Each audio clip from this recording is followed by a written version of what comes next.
Morning! Isang halik sa noo ang ginawa ni Lucas sa asawa na makaupo si Amor sa bakanteng silya sa harapan ng hapag. Good morning, Pumpkin. How's your night? Kagad kinuha ni Lucas ang anak kay Linda nang lumapit ito sa kanila.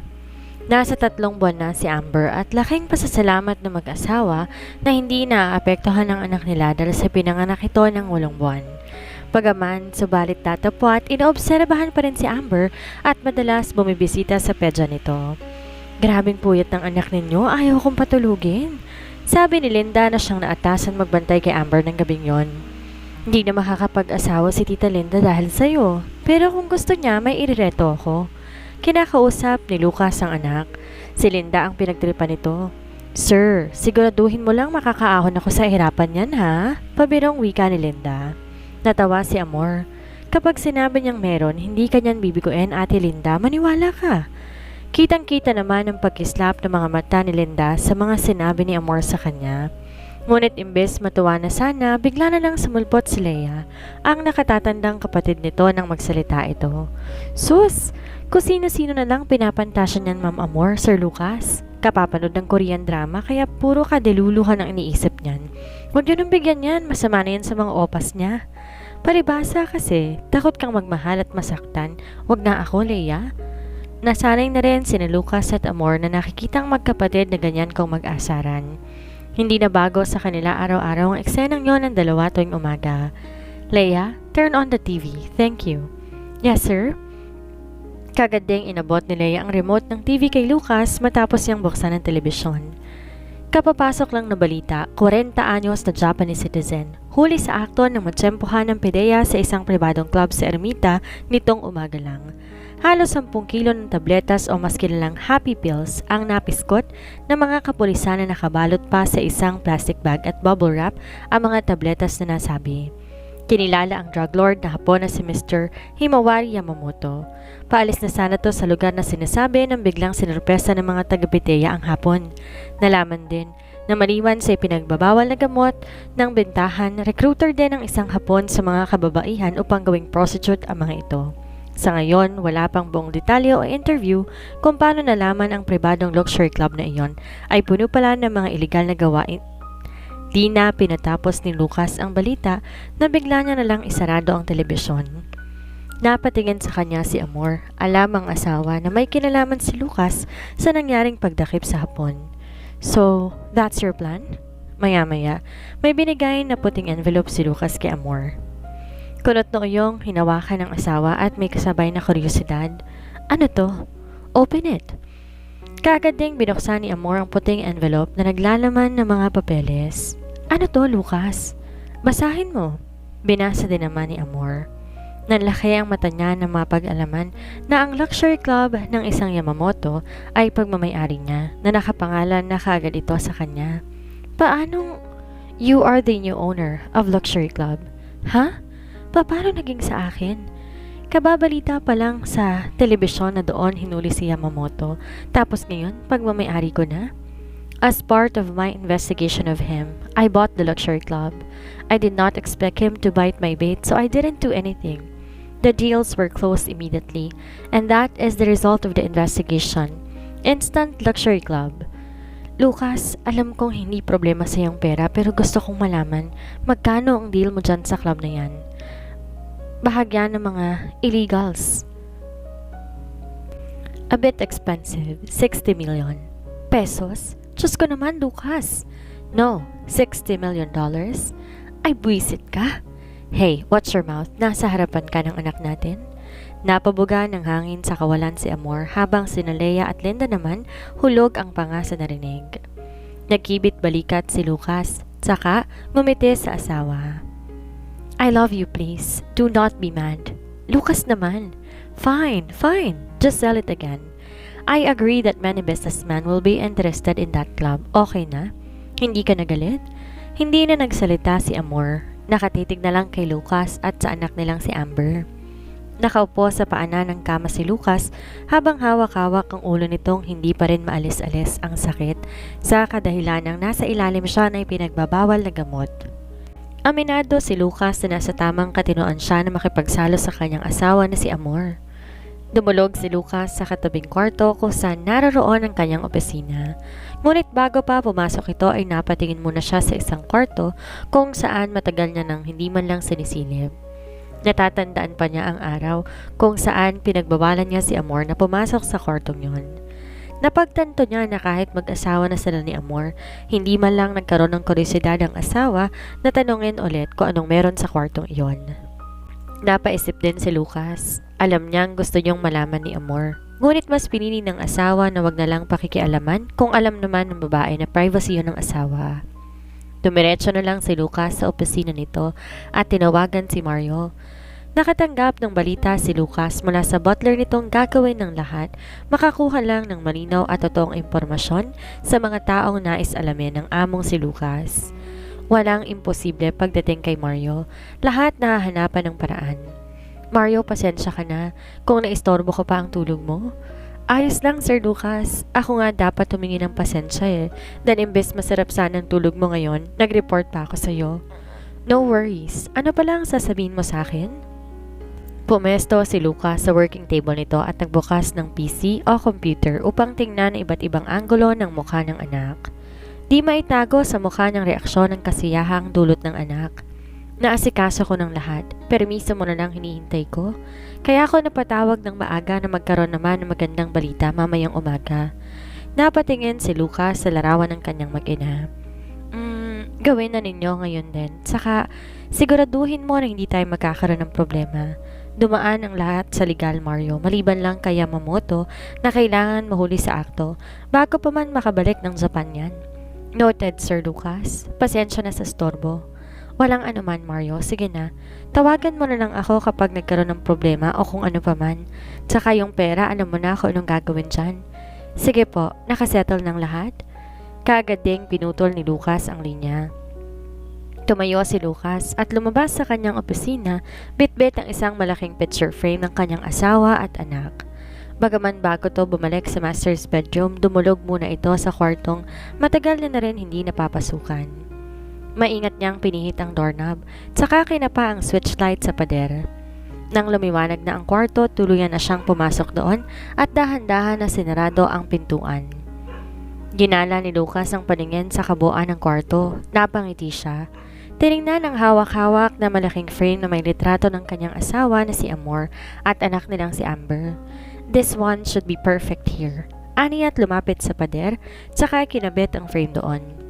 Humakbang siya paatras at nag-cruise ang mga braso. Of all the portrait photos of you in this room, this photo of you and our daughter is the best. Ang katotohanan sa kwartong ayaw papasukan ni Lucas. Mga nakaw na litrato ni Amor ng mga araw na hindi pa siya sigurado sa nararamdaman nito sa asawa. Mga litrato na malaming kahulugan para kay Lucas. Alam niya hindi tamang ginawa, ngunit hindi niya maitatanggi sa sarili na nabighani siya. Unang litrato ni Amor na nakuha nito, yung nasa lansangan ng asawa. Hindi niya alam o hindi niya rin masagot ang sarili sa katanungan kung bakit niya ginagawa iyon. Basta, nakita na lang niya ang sarili na kinokolekta ang mga litrato ni Amor hanggang sa dumami ng dumami. Kulang na lang paggawa niya to ng gallery at ipangalan sa pangalan na naging asawa, si Amor. Bawat anggulo may kuha siya, may ngiti, tawa, iyak, lungkot. Halos lahat ng emosyon at reaksyon ay meron siya. Ngayon, handa na siyang ipakita sa asawa ang matagal niya nang itinatago. Every photo I take of you has a meaning, and every meaning creates joy in my heart. True love to you, my wife. Saka siya lumabas ng kwartong yon na may magandang ngiti. Hindi maitago na mahal ni Lucas ang asawa. Come here, wika ni Lucas sa asawa. Slowly, we're almost there. Nakangiti si Lucas. Tinakpan ng lalaki ang mga mata ni Amor. Sandali, ano ba kasi yun? Nandito lang naman tayo sa bahay, bakit may pa-blindfold ka pang nalalaman? Stand here, don't move, no picking. I will. Dahan-dahan pinihit ni Lucas ang pintuan. Inalalayan ng asawa na tumayo sa gitna ng kwartong yon. Lucas, parang madilim. San ba tayo? Wait, wife? Saka binuksan ni Lucas ang mga ilaw sa loob ng kwarto. Maya-maya lumapit to kay Amor. Ready? Halata sa boses ang galak. Isang halik mula sa noo ang ginawad ni Lucas kay Amor bago inalis ang blindfold sa mata. Nang alisin yon, kumurap-kurap muna si Amor dahil hindi niya pa naaaninag ang paligid. Nang luminaw ang paningin, si Lucas kagad ang nakita, nakangiti. Look around. Ani at umalis sa harapan ng asawa. Hindi kaagad nakapagsalita si Amor na makita ang mga litratong ngayon niya lang nakita sa buong talambuhay niya. Those portraits will be kept here forever. Saad ni Lucas kay Amor nang yakapin ang asawa sa likuran. You are permanent in my life. Dagdag pa niya at saka hinalikan sa leeg ang asawa. Dito nakita ni Amor ang kabilang panig ng asawa. Ang kwartong ayaw na ayaw papasukan ni Lucas sa kanya.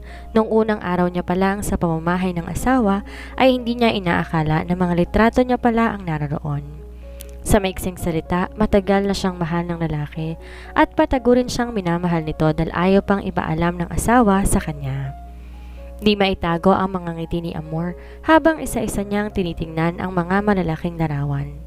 Mas namangha pa siya na makita ang malalaking litrato nila ng anak nito sa gitna ng kwarto. Ginala ni Amor ang paningin sa malawak na kwarto kung saan napapalibutan to na iba't ibang uri ng sukat na mga frame ng litrato. Hindi makapaniwala.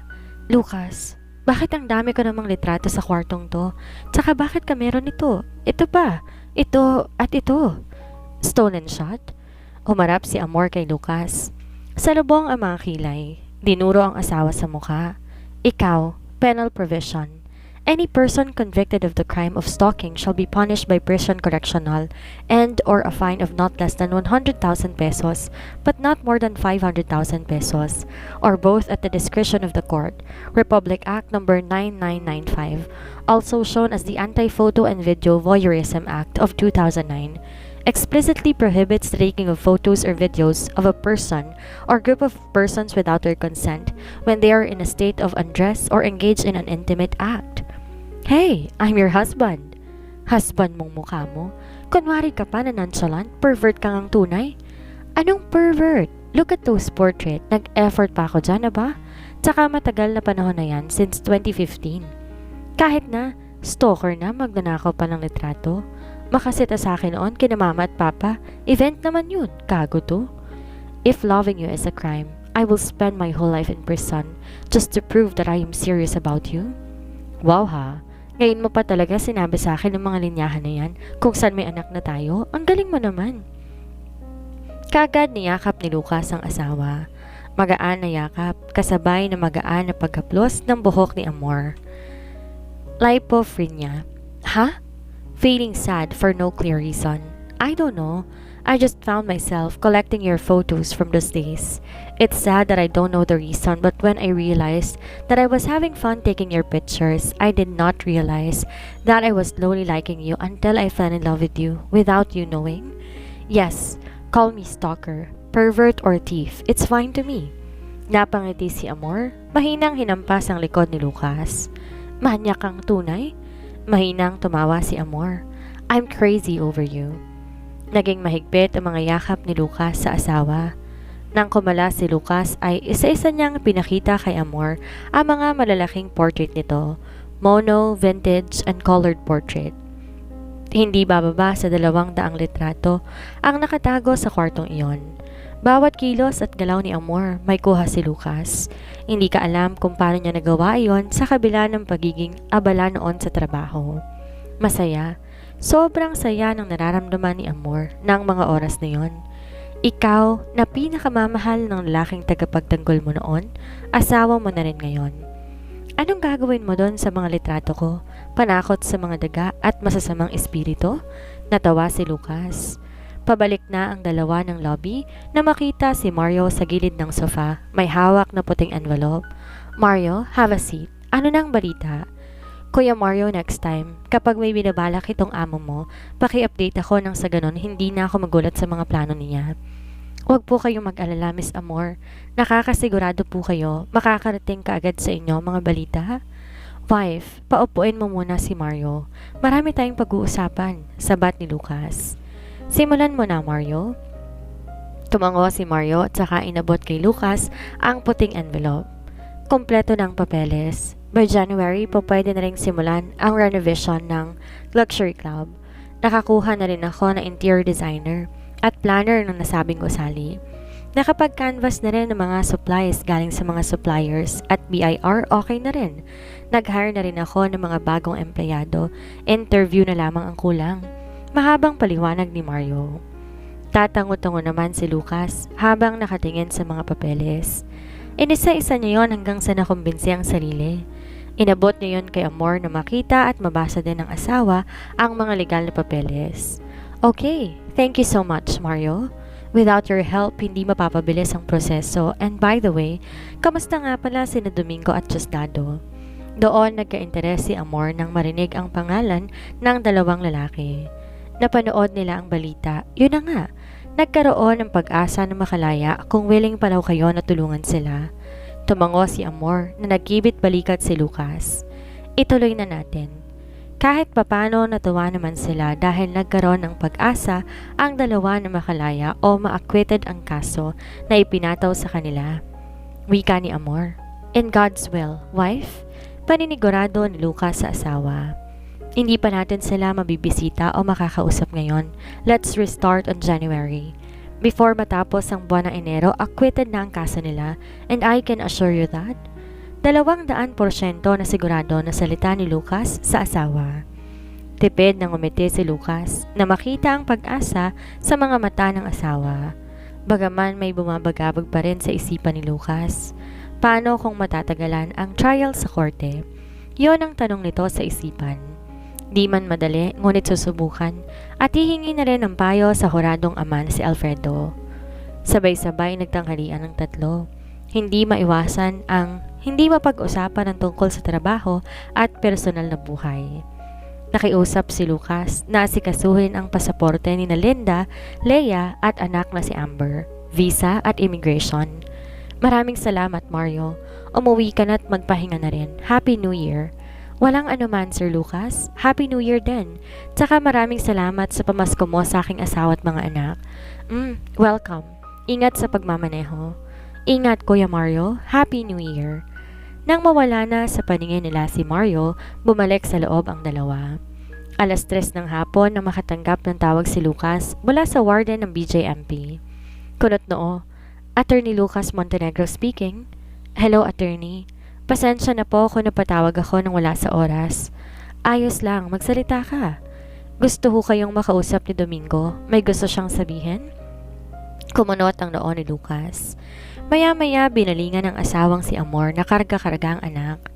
Napatingin din siya sa wristwatch nito. Okay, I'll be there. Saka pinutol ang linya. Lumapit sa asawa at nagpaalam na may pupuntahan lang saglit. Prosecutor Lim wanted to see me. I will be right back, wife. I love you. Saka humalik sa noo ng asawa at tinalikan din sa paa ang anak at saka dali-daling lumabas ng bahay at dumulog ng garahe. Ang buong akala ni Lucas ay makakaalis na siya nang biglang sumulpot si Amor. You are not going anywhere, Mr. Lucas Wang Montenegro. Wife? Nagulat si Lucas nang mariing sabihin ni Amor ang bawat salita sa kanyang harapan. Napagkasunduan na natin to, Lucas. Walang aalis o lalabas ng bahay kung hindi tungkol sa pamilyang dahilan. Meeting with your colleagues, huh? Really? Napabuga ng hangin sa kawalan si Lucas, saka lumapit kay Amor. Napakamot na lang siya ng ulo at saka kinausap ang asawa. Wife, kahit lang ngayon lang talaga, importante. May mas importante pa sa amin ang anak mo? Wife, no, I mean, of course not. Mas importante kayo, tapos bumalik na tayo sa loob. Wala tayo sa trabaho kaya sundin mo ko? Balik sa loob. Walang nagawa si Lucas kundi sundin ang utos ng asawa. May punto si Amor. Nasa loob na sila ng pamamahay kaya walang karapatan na magreklamo o hindi sundin ang mga sinasabi ni Amor sa kanya. Isang kasunduan ang pinagkasunduan ng dalawa. Kapag nasa teritoryo ng pamamahay, walang karapatan si Lucas na sumuway sa mga utos ni Amor o mga sinasabi nito. At ang pangalawa, pagkalabas ng bahay, si Lucas ang masusunod sa lahat. Kahit makikipagdepetahin pa ito sa asawa, ayos lang dahil kaugnay naman yon sa trabaho. Dahil nasa teritoryo sila ng pamamahay, si Amor ang masusunod bilang asawa at ina ng anak nila. Saan ang lakad? Bakit nagmamadali? To be honest, sa BJMP ang tungo ko. Tumawag ang warden sa akin. Gusto raw akong makausap ni Domingo, my client, confidential. Tawagan mo, tanungin mo na rin kung ano ang kailangan. But wife, no buts, Mr. Montenegro. Call him and ask him what he wants. Walang nagawa si Lucas kung hindi sundin ng asawa. Kaagad din mismo tinawagan ni Lucas ang warden ng BJMP. Ngunit sa hindi inaasahan, hindi kaagad yon nasagot. 3 beses, ngunit wala pa rin sagot. Hinayaan na lamang. I'm sorry. Many times I told, wag mo kong pagsasekretuhan dahil malalaman ko din yan. Ugali mo na talaga ang magtago ng lihim, which I really hate the most. Dahil totoo ang mga sinabi ni Amor. Hindi na nagsalita pa si Lucas. Naghanap na lang ng paraan kung paanong aamuhin ng asawa. Kinagabihan, halos hindi makatulog si Amor sa dami ng iniisip. Kinuha ang anak na si Amber kay Leia at saka tinabi niya itong matulog sa kanilang kwarto ni Lucas. 12:00 na ng gabi, hindi pa rin bumabalik si Lucas ng kwarto. Nasa sariling opisina ito at abala pa rin sa kanyang tinatapos na trabaho. Nagkaroon din siya ng Zoom meeting sa ibang abogado na nasa Amerika. Dalang tayong anak lang nakasama nito sa kwarto. Di maiwasan ni Amor mag-isip ng malalim habang tinititigan ng anak na mahimbing na natutulog. Di na malay ni Amor umiiyak na pala siya. Dahilan maraming tumatakbong hindi maganda sa kanyang isipan. Parang bigla nagkaroon ng pagdududa sa sarili at insecurities. Hikbi na hindi maisaboses ng malakas dahil ayaw niya na marinig yon ni Lucas. Baka magtakang asawa bakit umiiyak siya nang walang dahilan. At baka isipin na rin ni Lucas na nag-iinarte ito. Kinarga ang anak at hinelehele niya ito sa kanyang mga braso. Hindi pa rin tumatahan ng babae. Kaya pagpasok ni Lucas, gulat lang ang lalaki. Bakit umiiyak ang asawang si Amor? Kaya dali-daling nilapitan ang asawa. Ina, what's wrong? Ha? Wala eh. May ano kasi sa mata ko kaya naluluha ako. Pekeng tumawa si Amor. Pinakargaan niya muna kay Amber. Magbabanyo lamang ako. Maghilamos nang mula itong sakit sa mata ko. Patakbong pumasok si Amor sa kabilang banyo tsaka nagsarado ng pintuan. Mamaya'y naupo si Amor sa likod ng pintuan at doon sumandig. Binaluktot ang mga tuhod saka tinungo ang mukha doon. Doon nagpatuloy sa paghikbi si Amor upang hindi marinig ni Lucas. Binuksan ang gripo ng tubig at tinakpan ang bibig. Bakit ba ako umiiyak? Tahan ka na, Amor. Sita niya sa sarili at pilit pinatatahimik ang sarili. Wife, are you okay? Open this door, please. Sandali lang.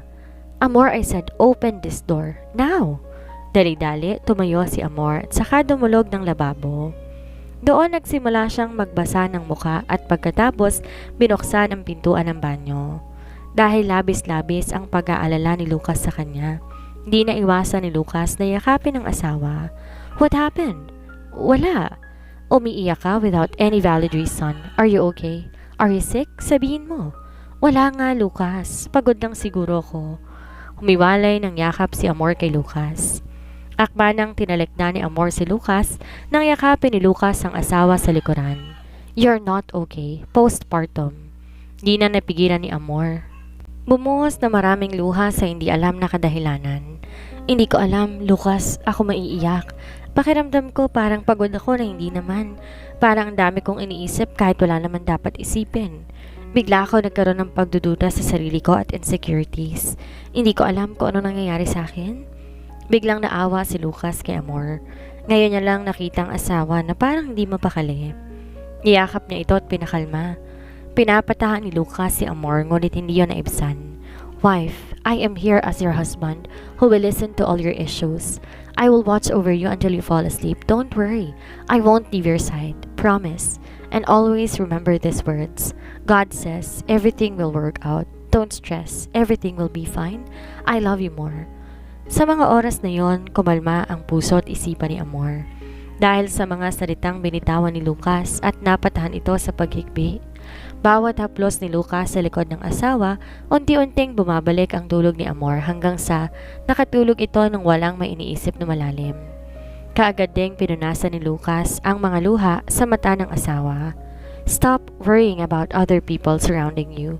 You are important, you are loved, and your presence on this earth makes a difference. Patawad kung pinag-alala kita ng sobra, hindi na mauulit pa. Pabulong na saad ni Amor. Napangiti si Lucas dahil sa sleep talking ng kanyang asawa. I love you, wife. Good night. Ginawaran kaagad ni Lucas ng halik sa noo si Amor bago ito natulog.